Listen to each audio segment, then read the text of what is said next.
Hi, everybody. Welcome into another edition of the Lab Epstein Hitting Podcast, episode 129. Thanks for being with us today, making us a part of your day or your morning or your night, whatever. Apple, Google, Spotify. Thanks for joining us on the audio side and on YouTube, the Lab Epstein Hitting Podcast YouTube page to watch the show. All right, today's episode 129. The main topic, setting proper goals. Jake, we're going to talk about that today. Speaking of which, bring in friend, co-host, professional evaluator, successful business owner, Jake Epstein. Looking forward to setting some goals today, Jim. I am too. We were just talking about hockey off mic here, and we're all fired up, ready to go, ready to jump from hockey to talking about baseball and hitting and setting proper goals when it comes to your baseball or softball career. I'm very excited to talk about this today. I have a little personal story about setting proper goals for myself in my own life. Again, you peel back the onion little by little every week, and you learn something new about your friend Jimbo, but we'll get to that a little bit later on. Setting proper goals, though, looking forward to that because you can break it down in so many ways and you can compartmentalize how you set proper goals to actually succeed in reaching those goals. Yeah, I always like to, use the analogy of a step ladder, right? We're taking steps to the prized goal at the end. You can't just say, "Oh, I want to lose 50 pounds," right? It's like, okay, I want to lose 5 pounds this month, and then by next month I want to be down 8 pounds, and so you build and build and build, and if you follow through with your plan, then hopefully you can achieve your goals regardless of what they are. Yeah, so we're going to talk the main theme today, setting proper goals. I do want to bring up with you the international signings, I think just occurred. And They the did. San Diego Padres signed Ethan Salas for Mhm. $5.6 million. I watched some Crazy. film on him. I Yeah. watched some film on him last night, Yeah. and he has some incredible footwork behind the plate, Mhm. incredible arm, really good accuracy. I like his swing. Not in love with it, Mhm. but I do like it. I like his bat lag. I like how he gets on plane, stays on plane with the pitch. I do want to ask you though, when you're doing work for the Brewers Mhm. and you're looking at these international prospects, what are some of the things that you look for in these international hitters that may differ from amateur American born players? So, international to amateur American born players, what are the key differences that you're looking at when you evaluate those type of players? Well, usually it's their age. A lot of times I'll see players that are 14 years old, in their Hmm. 14, 15, sometimes even younger for the initial. So we'll take a look at 14 and then, maybe revisit, when they're 15, depending on, are we still interested in this player or did they grow a lot? So a lot of times with the international guys, it's forecasting. You're Hmm. forecasting, okay, their body moves like this now without a lot of muscle on it yet. What will happen when they get bigger and stronger? So the cool part about the international guys is they're using drop threes already at age 13 and 14. So I don't have to forecast, okay, this kid's using a drop five and hitting bombs. And now all of a sudden, we're going to a heavier bat and then everything kind of breaks down. So plus a lot of them, they're not hitting the ball super far because they're 140 pounds. So mechanically, my job is is risk assessment. What needs to be done with these players mechanically to see them at the big leagues, not to see them in pro ball, but to see them in the big leagues. That's the goal. Yeah. How would they compare to a big league player of similar build and similar positioning, similar size? So that's really what I'm doing. There's some players where it's like that it's going to take a lot of work to get them where they need to be. And then other players, it's like that swing, not that person necessarily, but that swing could play in the big leagues right now. And then you develop around that, right? You develop the other parts of the game. So the big difference that I see with international players of similar ages, if we're talking 15-year-olds, we'll just take a round number before they sign. Um, they typically have better upper body mechanics. They Yeah, I was have going to bring better, that up, and I don't want to cut you off. I yeah. apologize, but that was going to be my next point.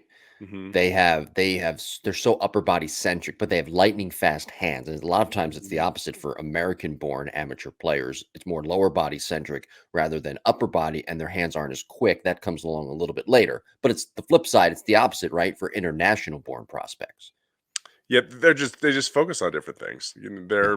They're hitting tees, they're hitting rocks, they're hitting. They're not forced to, hey, load your back hip and fire and turn fast and keep your posture here and get the weight here. And it's like, okay, try to hit a line drive right there, try to hit a line drive back to the middle, try to hit a line drive to right center, try to hit a line drive to left center. So they're focused more. It's really funny that you say that, is that their hands are very, very fast and quick. And yet we had a question last week about launch quickness, right? Which is all about loading your back side and your back shoulder and your hands, and then releasing that, getting the barrel to work very quickly in the swings process, where they're very late with their hands, if that makes sense. They're kind of out in front, releasing the barrel. There was actually a really cool thing that what's his first name? Tewksbury, Tewks hitting, Bobby. yeah, Bobby. I always, Big Bob. there was the pitcher, Robert. right? It was the pitcher. Tewksbury. Spelled His differently. dad? Anyway, I always get them confused. Anyway, Are so you talking Bobby about had the? Are this. you talking about the Bobby Tewksbury hitting guy? Or are Yeah, you the hitting talking guy. about Tewksbury, the former big league pitcher? The I hitting don't think guy. they're related. Are they related? I I don't don't think know. so. No. I don't care. But I No, just the hitting guy. yeah. So the hitting Right. guy, Thank you. he posted something, and some of his stuff's really good. Like, he's a sharp guy, and so he posted something. It was like one of those sleeves that slides down your bat to tell you when your barrel is um, essentially accelerating. Right, centrifugal Yeah. force is what's powering it. So he did two swings. One where he got it to accelerate by his head, and then he took another swing where it accelerated out in front of his front foot. And if you look at the two swings, one was a barrel dump, which got the centrifugal force out to the edge of his barrel early to, quote, have launch quickness and get on plane early. And then the second one, that barrel was late, and he was swinging down. So it was really cool to see, because he was like essentially chopping, probably swinging down at like 5 degrees, not a terrible chop. And then the other one, he was probably swinging up at like 20 degrees. And so it showed kind of where the barrel accelerates when you dump the barrel and focus on, your hands and snapping your top hand, versus pulling your hands forward, which people would call a push. Mhm. Vladimir Guerrero does it. He's pretty good, so you might want to just copy that hand path. But regardless, it's like you have to figure out,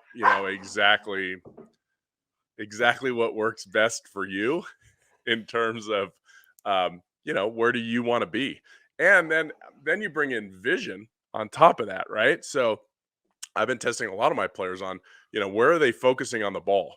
Okay. So where's the depth perception um, with that said player? So for instance, my kid she likes to see the ball deep.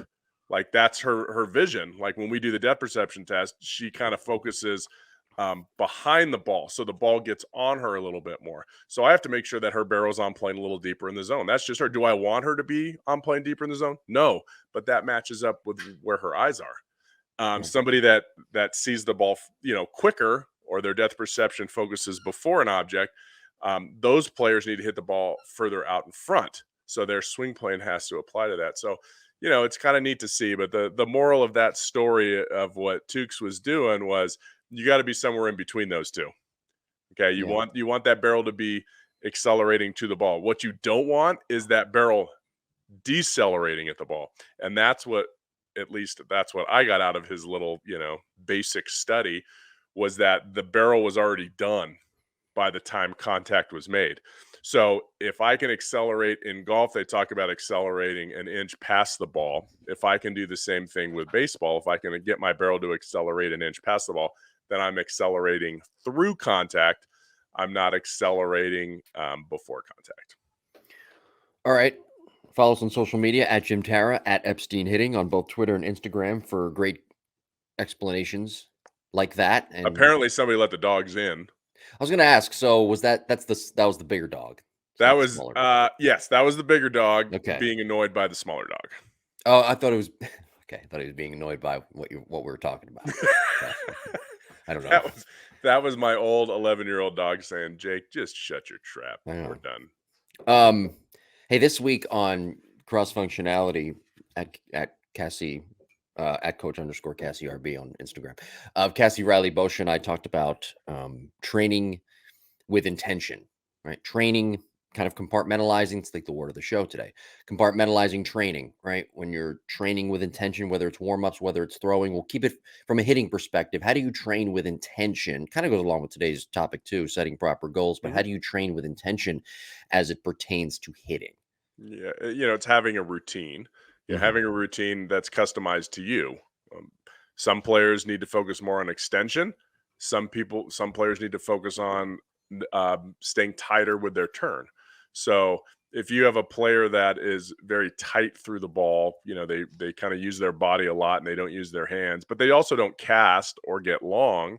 Then that player we're over focusing on extension, extension, extension. They're not going to jam themselves.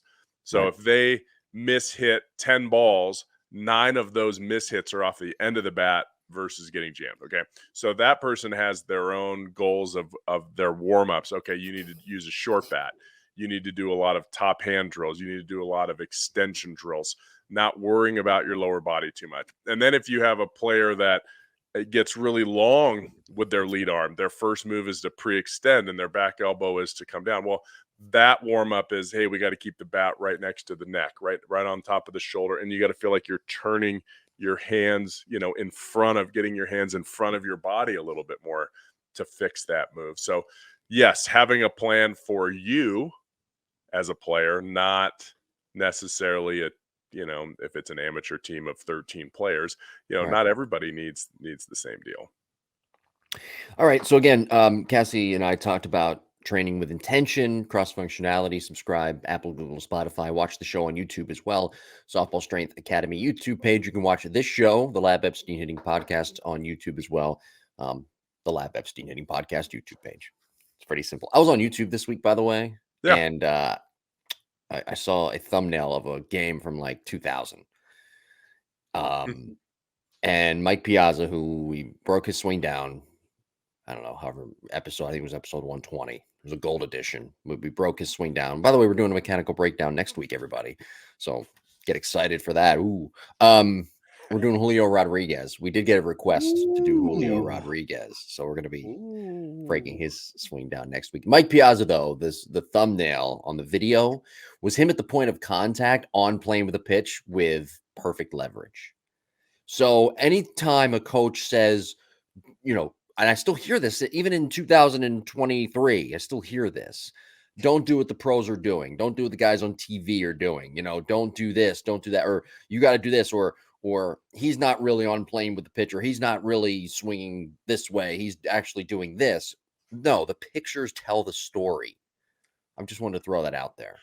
They do. I Right? saw a, oh man, 12 or 13-year-old kid on Twitter, and Oh, see, he's that's the taking problem right there. You can't be listening to 12 and 13-year-olds on Twitter. no, I wasn't listening to him. It was Oh. somebody posted, like a coach posted, Oh, okay, okay, okay. this is Sorry. the kid that we're working on, and he's whatever. He's 110 pounds, right? And he's launching balls kind of off the top of the cage, and it was a tall cage. And so they're like, "Oh, he's getting ready for the season, blah blah blah." And this is a perfect launch angle Oh, for a game at 12 years old or something like that. And I'm thinking to myself, he's throwing front toss. The ball's dropping 20 something degrees. yeah. And this kid's launching him like 35 degrees. So he's hitting the bottom half, swinging up, dumping his barrel. As soon as the pitch comes out at a decent velocity, I'm talking like, I don't know, 70 miles an hour, 65 miles an hour, and it's not front toss, like the kid's going to get dusted. And I just wanted to write, how about he just hits a few line drives to the back of the cage? I was having a conversation yesterday with Eric Chavez. We were trading some texts and just He's a friend of talking the show, about by the way, what's Eric that? Chavez. He's a friend of the show. Let's just throw it I out mean, there. this is a bit of, a major league player for like 15 years. He's a Right. bench Good coach for the player. Mets. He's been a hitting coach. The guy knows baseball. Yeah.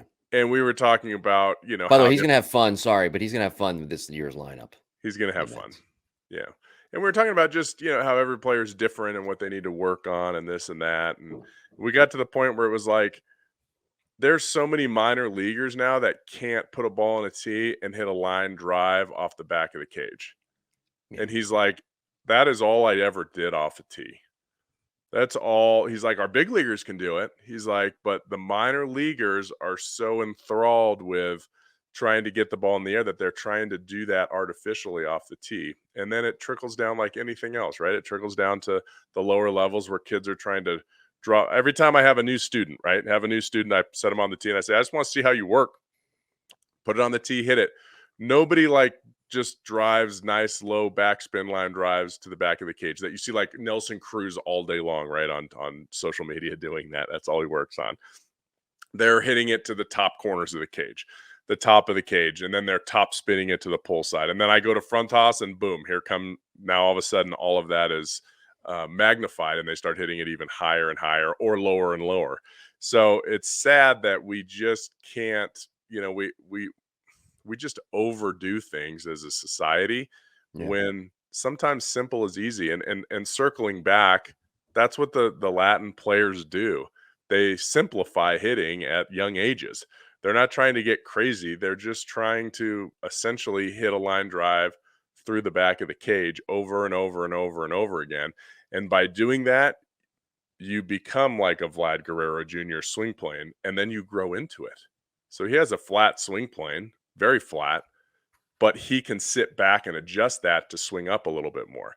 But if you have somebody who drops their barrel and swings up a lot, it is so difficult to get that player to flatten out and swing down more than what they're doing. It's always easier for me to take somebody that's too flat, 0 degree attack angle, 5 degree attack angle, and get them to come up through it a little bit more.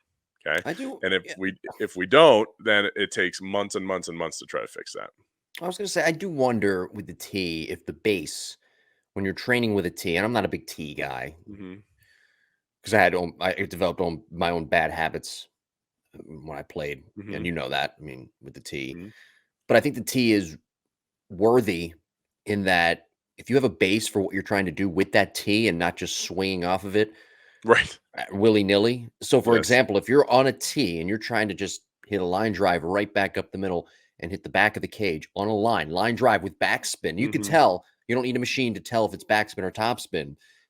If that's your base for training with a tee, then I think you're on the right track. Then forget soft toss. If you can Yeah. hit 10 line drives in a row right back up the middle off a tee, line drive with backspin, hit the back of the cage, then you can go to front toss, and that's when you can start to progress. So Yeah. I think that should be kind of the base when it comes to hitting off a tee. I don't know. Correct. Some people rely a lot on the tee. Like there's some old school players out Mhm. there. Jeff Fry comes to mind, for example. All he talks about the T, T, T. I use T, T, T. Well, Mhm. you can overdo it at times, but I think the Yep. base should be okay. Line drive right back up the middle, hit the back of the cage.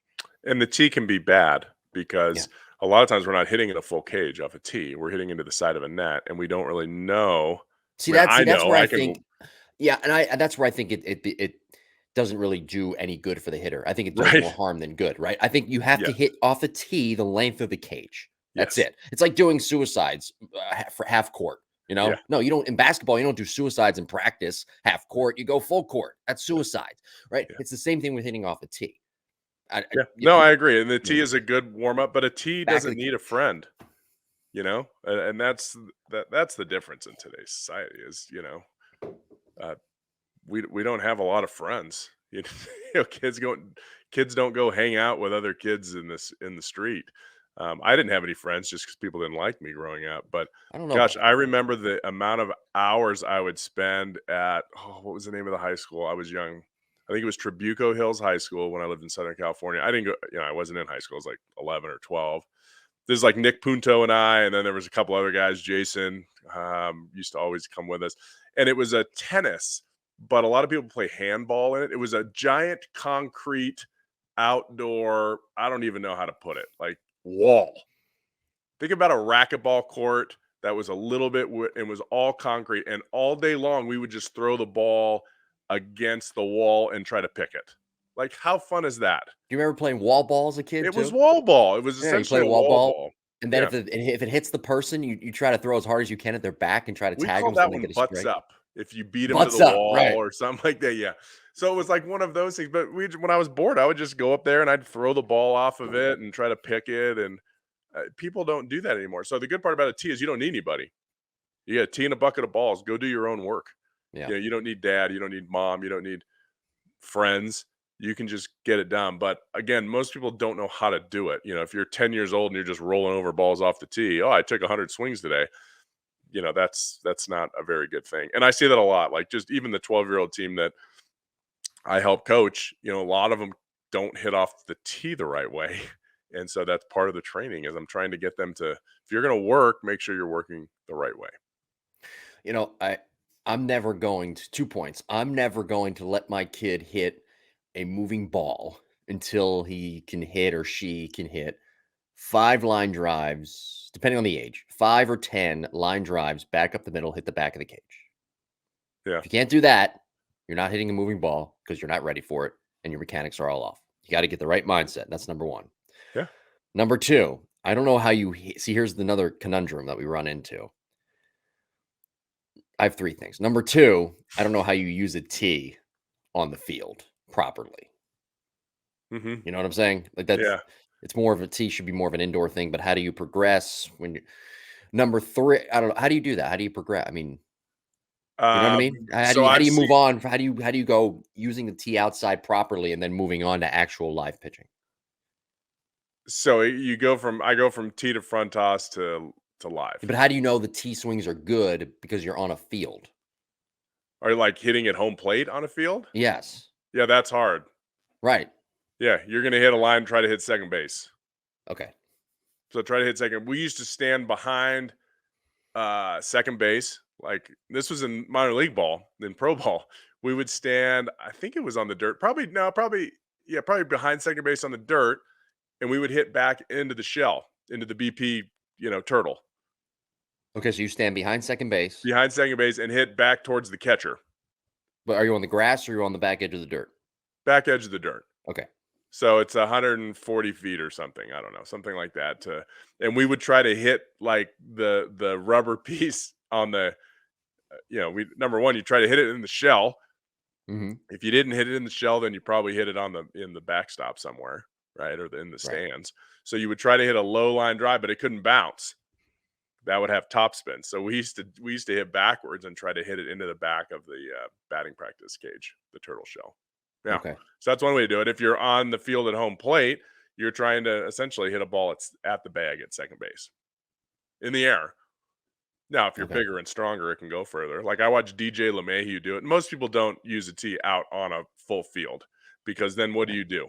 I'm going to try to launch it in the left center gap, right? And that's cool, but how Doesn't do do we anything. do that? Probably not going to backspin it till you're going to have to drop and kind of lift it off of the tee. Remember when the ball's not moving, a perfect attack angle would be 0 degrees, right? The ball's sitting at 0 degrees. So off a tee, you have to have a much flatter swing than you would in a game to do it properly. So anyway, you want your launch angle to kind of match that. If you're starting to drop balls, 25, 35 degrees off of a tee, then you're doing something artificial with your mechanics to get that ball in the air. If the ball's dropping 10 degrees from pitcher throwing to you, and then you swing up 10 degrees and hit the bottom of the ball, it'll launch at 25, and then that's All right, my third thing. okay. Sorry. No, no, no, We're going no. to Great cover every explanation. possible aspect of hitting today. I have great explanations. I just want to get this out because it relates to a point you made about going down to the park or whatever. Hmm. I'm thinking of you in like a leather jacket, like in The Outsiders, that book, the Ooh, movie The Outsiders, or yeah. like in Greece, you're going Yeah. down to we're going outside, we're going down to that's Hmm. what I'm picturing. Um, kind of.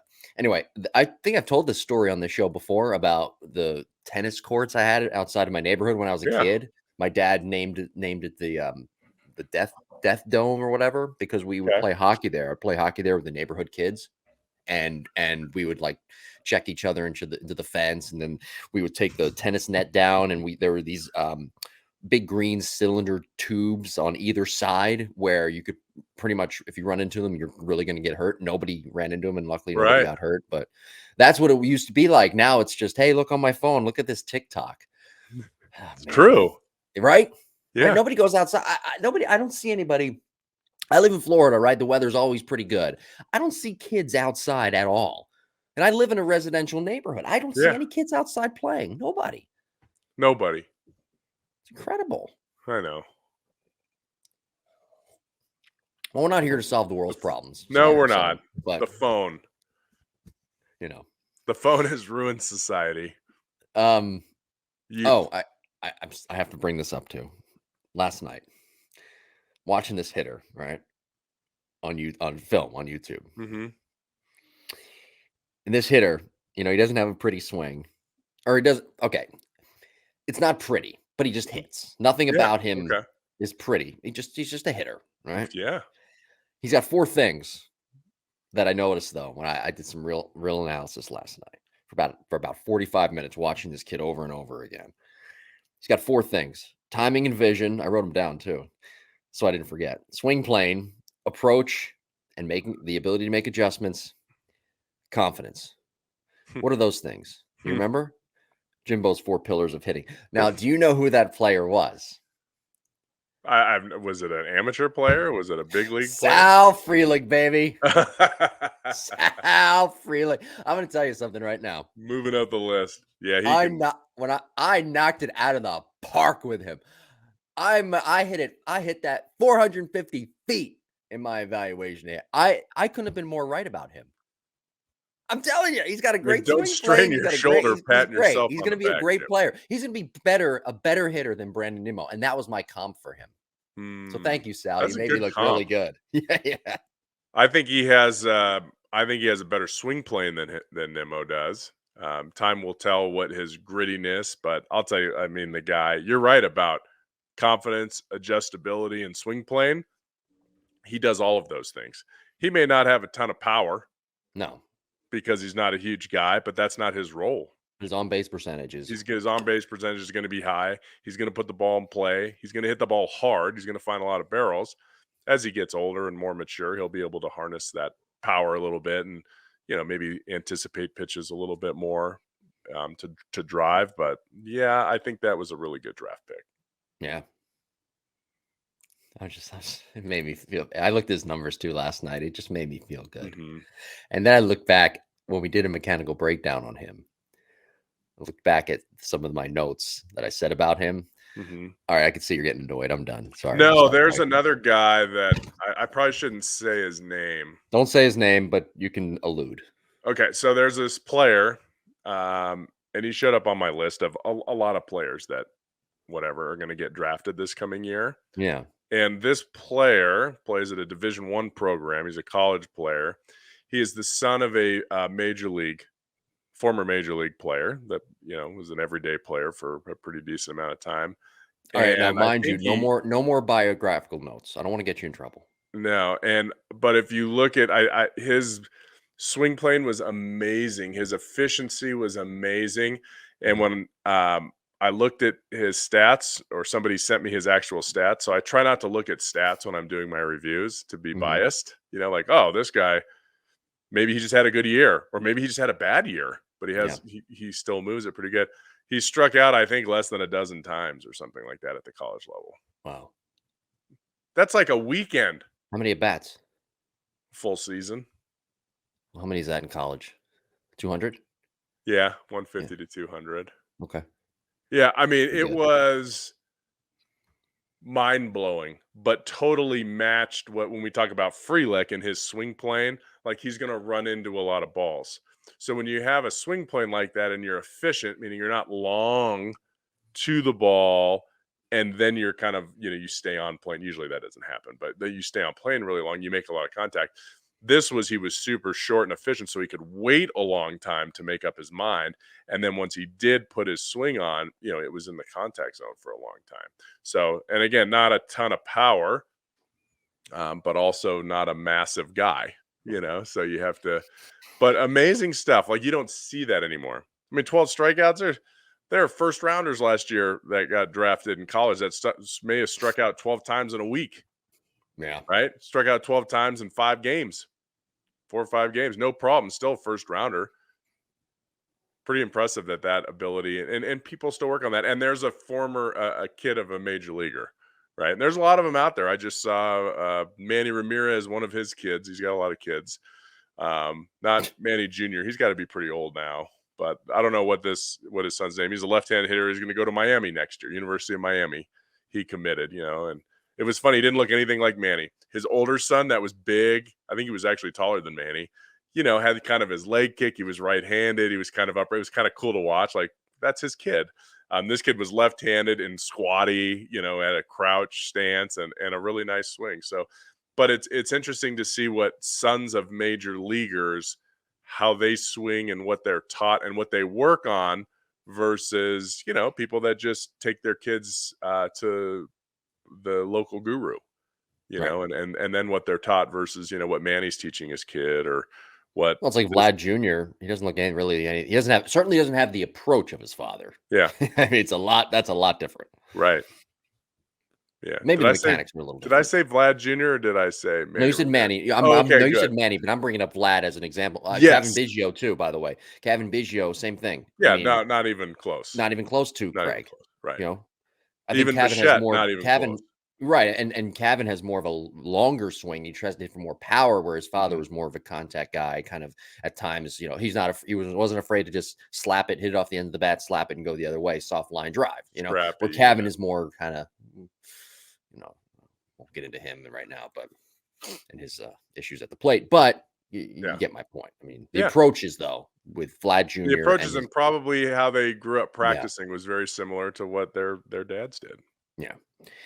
All righty. Episode 129. Email us your questions, jimbopodcast21@gmail.com. If you have any questions, comments, concerns, or you can reach out to us at Jim Tara and at Epstein Hitting. You playing with the dog right now? Yeah. She needs a little love. Mom's Now, out is of that, town. oh, that's the Hello. new one. Oh, She's look got at the hand on the microphone. hand on the mic. I mean, that's pretty adorable. She's gonna eat the mic. Wow. Yep. Okay, you're good. You're done. Yeah, mom's out of town, so I got to take care of the dog.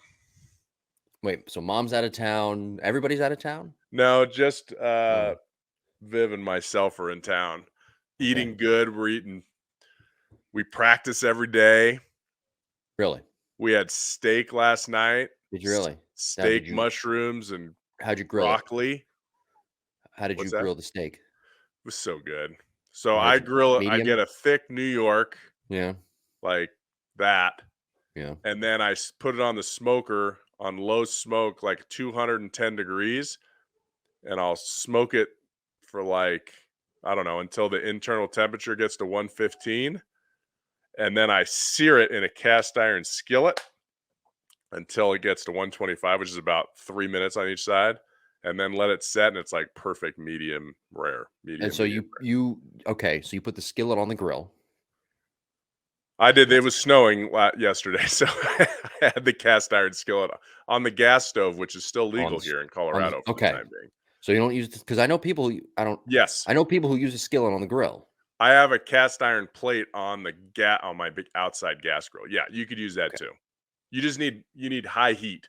So you smoke it. Last night I should do a video of it because I started doing it like a year or two ago, and it's like Yeah. the best steak ever. So we should add like grilling tips to like the Yeah, weekly we'll outline. put it here first. I'll have to So you figure out don't how to put chop it up. so you put the It's the you don't put the reverse steak. sear method. Okay, do you put the steak just straight on the gas grill? No, so it's on a pellet smoking grill. Okay. So it's So smoked. So okay. I Trying to, season it. First I dry it off as much as possible to get all the moisture off of it. And then I'll, salt and pepper it pretty good. And then I'll let it sit so that the salt essentially soaks into the meat. wait a second, why And don't you just marinate it then?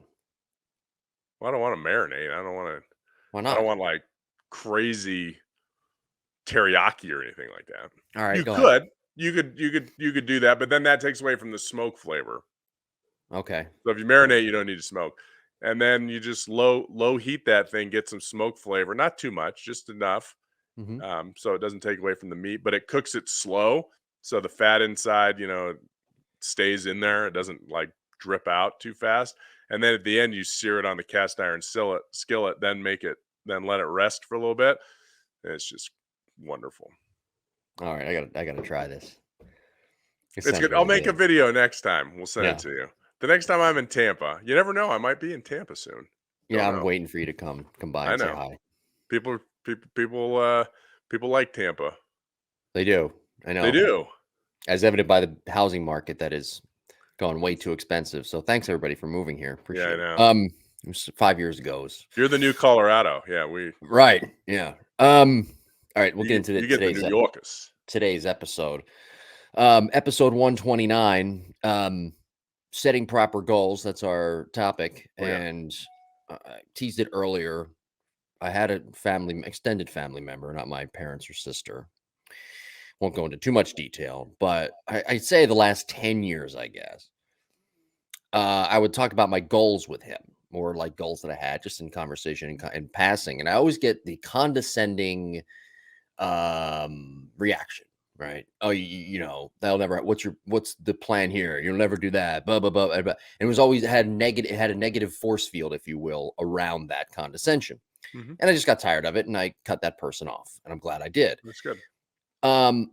So it brings me back to what you said last week with Pete Alonso and the professor telling him this is not a realistic goal. By the way, Pete That's right. Alonso was in his hometown of Tampa this past week, playing high school, Yeah. which I like the high school. Don't like the kids there because all they do every time they're off is go to the fitness center where I work out, and I won't say what it is. It rhymes with runch ritness, and they take up all of the space. It's like Uh, it's like all the high school kids are there at the same time. It's like, yeah. God damn it, would you Well, just they go gotta home? period off, man.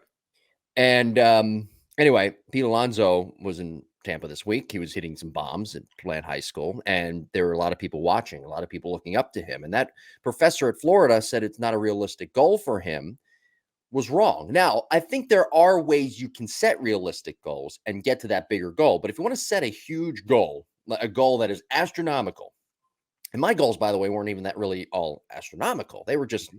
regular goals for myself. But the condescension came through, and that's when done. See ya. But with Pete Alonso, for example, kind of comparing apples and oranges here, saying, I want to be a Major League Baseball player. Okay, that's great. You're setting a goal. That's your Mhm. main goal. But Right. now it becomes down to setting the proper goals and being able to take those steps, whether it be big steps, small steps, little by little, and achieving that main goal. So that's the point of today's episode, is getting people to understand how to set proper goals to reach, that main goal that's circled on your imaginary whiteboard in your head. Mhm. Yeah, and some people, you call them dreams, right? I Yeah. mean, where do you see it's almost like a 5 year when people say, "Where do you wanna be in 5 years?" If you ask a high school kid, "Where do you wanna be in 5 years?" You ask a 12-year-old, "Where do you wanna be in 5 years?" Or however, you have to create a journey to get yourself there, okay? You say, "I wanna be a, uh, starting shortstop for a college baseball team." Okay, that's a good goal. I mean, you can narrow it down to a Division 1 to, hey, maybe I want to be a shortstop at Stanford University. Okay. Well, let's break that down into what do we do over the next 6 months to get there? Well, number 1, you better get your GPA up. Number 2, you better take an SAT prep class to get that number as high as possible. Number 3, you better get bigger and stronger, your nutrition. And number 4, you better work on your technique, whether it's hitting or fielding or throwing. So you can break that up into all these little mini I guess you could call them goals, Well, your but proximal goals, right? yeah, Yeah. proximate goals. And you now dedicate your time to that. Okay, now this is where we want to be in 6 months. What am I going to do this week to get there? Okay, well, I want to, I need to consume an extra whatever, 8,000 calories per week. Okay, so how am I going to do that? Okay, well, I got to add in an extra meal each day, an extra whatever, amount, 500 calories each day, 600 calories each day. And oh, wait a second, I'm working out more. So I'm going to burn those calories. So now I got to have an extra 1,000 calories a day, Yeah. to make up for all the workouts that I'm doing. So yeah, you can break that down and get as detail oriented as you want, but it's not just, hey, you know what? I want to be a Division 1 baseball player or a Division 1 softball player. It's what is the process to getting that? And that process includes, like you said, proximate goals, short-term goals that are achievable. If you just have one big goal and you don't have short-term goals that are achievable, then you're going to get frustrated, you'll become pessimistic, and then it doesn't work. So that's why I said, hey, I want to lose 50 pounds. Okay, well, Well, let's goals see should if be I can. specific, observable, and measurable, Yeah, right? Those yeah, small goals and turning them into shorter term goals that reach the long term. Okay, you want to be a starting shortstop at Stanford. Okay, well, Right. now let's research what all that entails, not just on the Yeah. baseball side, but also on the academic side. What does your GPA need to be? What does your SAT score need to be? Mhm. What kind of references do you need to get into that school? Yeah. Because again, playing college baseball at a really good Division I institution is a lot harder than say playing at a Division I institution when it comes to football or basketball, because meaning getting into that school, right? Or Yes. getting a lot of money to play baseball at that school, because baseball is not as big of a revenue generator as football and Yep. basketball. Yeah, you're gonna need academic money. First and Right. foremost, you're gonna get a lot more academic money than you're likely gonna get athletic money, unless you are a freak. Okay, if you're a big freak and you're one of the best 5 to 10 players, I mean, outside of Florida, Texas, and California, but if you're, the top player in your state or one of the top 3 players in the state, then you might get some pretty good athletic money. Yeah. But if you're not, then you can still play at a very, very high level, but you're going to have to pay for it. And by paying for it, you can do that by having quality test scores and volunteer work and endowments and getting scholarships on your own in the area. So, sometimes you have to figure out, where are my parents in this? How much can they afford for college? Do I need to take out extra student loans? Do my parents have $1,000, or $10,000 a year they can support? Well, college is going to be, $55,000 a year. Okay, so I'm either going to go into debt, or I'm going to have to figure out a job, or I'm going to have to get as much scholarship money as I can. So, and then how do we attain that? Okay, maybe I need to get a job. Maybe that's on my instead of 4 pillars of success, now I have 5 to get to where my goal needs to be. So it was fun yesterday. Vivian, we were hitting yesterday. It was kind of easy after school, no practice, and she's like, "Hey, can I see what my swing was like last year?" And so we had the hit tracks and we pulled it up. And so our goal this year was actually this off season, right? The last 3 or 4 months was two-handed follow through. We were kind of getting away. She was starting to lunge a little bit and she would let go almost right at contact sometimes, right? So powering through we've done so many extension drills this fall. So doing that and finishing higher, because her front arm would collapse after contact because she wasn't super strong and whatever. So she doesn't know that she's making these adjustments, but she's hitting the ball further and harder, and she's growing, so that helps. But when we pulled up those 2 swings, it was like, oh my gosh, like that was you a year ago. So when you can have that, hey, this was our goal, was what? Two-hand follow through, make sure we get to a positive power V position, and let's sit back a little bit more. And then you show that this is what we've been working on for like the past 4 months. This is where you were a year ago. This is amazing progress, and it makes you feel good as a person. It's just like, this was my squat 6 months ago, and this is now I'm squatting 45 pounds more now. That makes you feel good. It releases endorphins. I achieved my goal. Now we can go ahead and reassess and possibly get more. My cousin who goes to Sawyer, who goes to Harvard, he's the one in all the video examples, when he was a kid on the Epstein Online Academy. He is a really smart guy, right? So he went and got, I don't know, I think it was a 31 on his ACT without studying, because he's a jerk. It's crazy. He has that right. And so Harvard said that's like the bottom. And they said if you can get a 33 or a 32, one more point, I don't remember, it was 1 or 2 more points, then whatever, it qualifies you for boom, boom, boom, boom, boom. So he studied for it, and he actually had a good night's sleep before and a breakfast, and then he went out and got like a 33 on it. And all of a sudden it gave him a lot more. So as a student, we have to, figure out what's like maybe that one extra point on the SAT, maybe fighting for that A. I mean, I don't know. I was that B plus A minus student a lot in high school, and I had to fight for those A's. It probably made me a good salesperson, or maybe it didn't. But I would be like, God, I worked so hard on this. Come on, it's a half a point, And then my middle daughter's in high school, and she got a B plus because she had an 89.4, Yeah. and they would have rounded up at an 89.5. I'm like, So they figure double something. rounded up. Right. I'm like, They go went they talk went to her. 89.4 to 89.5. Oh, we'll round it up one more to 90. Right. I'm like, you need to go. That is big. Go tell her, look, Times have I'm changed. working my butt off to get to college. this is really big for my GPA. I want to go to a good school. I want to do this. That teacher's gonna, wow, this person really cares, and they're do Yeah. it. One piece of advice: know your teachers, know your professors when you get to college. They'll always give you the benefit of the doubt if they know you're working. If you're not, There you go. if you're not Student working, athletes. it doesn't matter. That's great But advice. I'm telling you, if my hardest, we may have talked about this, but my hardest class in college, I don't know why they put me in this class my freshman year, was like music history.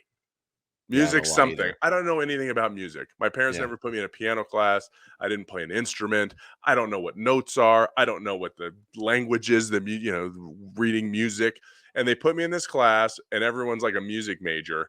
And I don't know what's going on. And I failed. I bombed the midterm. Like I probably had a 40%. And I'm telling you, I studied like crazy for it because I knew it was going to be hard. So I went in and talked to the teacher, and he was the coolest guy. And he realized, he's like, "So you've never had any musical experiences?" I'm like, "I don't know what's going on. I'm learning this like a new language." He's like, "Okay," and he totally helped me out. And then I think I took the final. I think I got like a D, Yeah. probably. Like he saw improvement and he knew I worked at it, and he totally gave me like a C in the class or a B in the class. I don't remember, but I passed it. That's all I needed. Yeah. So, know I'm your professors, they will help you out. I'm And then glad you don't brought take up, classes that you don't know anything about either, that's not good. no, no, Life I lessons. we've all been there. I'm glad you brought up though, with Viv, talking about comparing the swings from last year to this year. Yeah, That's another point I wanted to bring up: performance and technique goals rather than just overarching goals. Talking about, okay, performance technique, what are we trying to accomplish that day in the cage with our performance? For example, talked about it earlier on in this show about 10 swings, 10 line drives right back up the middle off the tee, hit the back of the cage. That's your main goal today. Let's achieve that first, and we take that small little step. Performance and technique goals. yeah, and it's small, it could be one thing, "Hey, let's not step out." Maybe I have a player that just steps out all the time. Mhm. They pull off with their stride. I don't care about your swing plan, I don't care if we don't barrel anything up. Let's spend this week you doing this. We're going to do it now. And you're going to do it at home every single day this week. It's low impact, take you 5 minutes or less a day.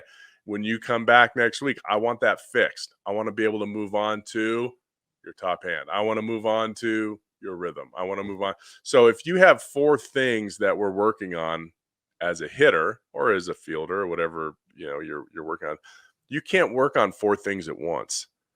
You have to divide that. Look, let's take our time. Yeah, you might have games starting in 3 weeks, but what's the most important thing for us to get down?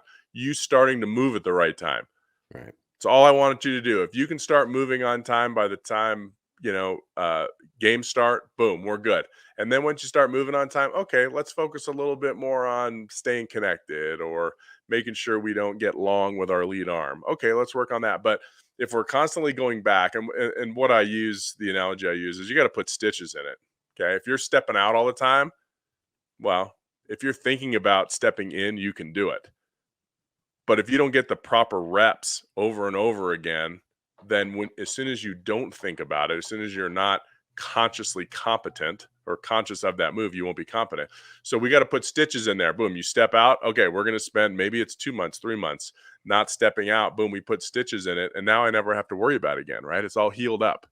But Yeah. if we have a gaping wound and we're just kind of putting a band-aid on it, that wound's going to keep opening up every week. So take that one thing, take that one goal, right? That one short-term goal that is the first rung on your ladder to get to the top goal and master it.